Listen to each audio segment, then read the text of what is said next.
정부가 지역화폐 예산을 축소한 가운데 내년 동백전 운영에 대한 우려가 큽니다.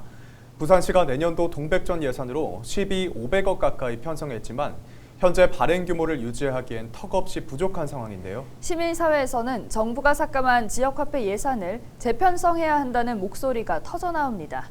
보도에 안수민 기자입니다. 동백전 발행액은 지난해 1조 6천억 원을 기록했습니다. 올해는 상반기 발행액만 1조 3천억을 넘겼고 10월 말까지 집계가 2조 2천억에 달할 정도로 수요가 늘었습니다. 가입자 수도 해마다 늘어 100만 명을 넘겼습니다. 부산 시민 3명 중 1명이 사용할 만큼 호응을 얻고 있는 동백전. 최근 시민단체가 실시한 동백전 가맹점 설문조사에서는 소상공인들이 체감하는 동백전의 지역경제 활성화 효과도 큰 것으로 나타났습니다.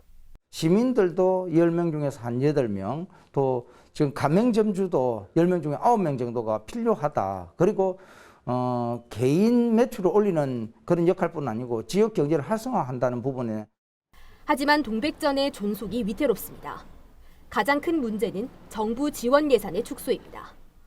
이미 올해 동백전 국비 지원액이 지난해보다 500억 가까이 줄었습니다.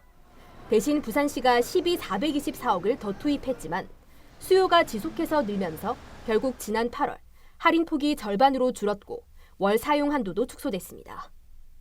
내년에도 올해 수준으로 동백전 발행 규모를 유지하려면 2천억 넘는 예산이 필요하지만 정부 지원 예산은 0원입니다. 부산시는 본 예산과 추경을 포함해 800억 상당의 시비를 확보한다는 계획이지만 올해와 비교하면 턱없이 부족합니다.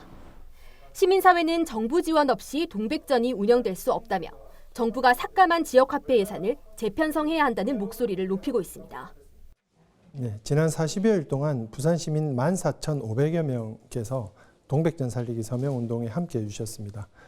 정부의 지역화폐 국비 지원 예산 삭감에 대해서 분노하고 계시고 이번 국회 내년 예산안 심사에서 반드시 예산이 복원돼야 된다는 목소리를 높여주셨습니다.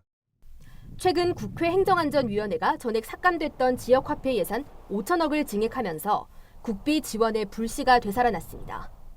하지만 실제 예산 편성을 위해서는 예산결산특별위원회를 거쳐 정부 동의를 얻어야 하는 만큼 어떤 결과가 나올 것인지 지역의 관심이 집중되고 있습니다. 헬로티비 뉴스 안수민입니다.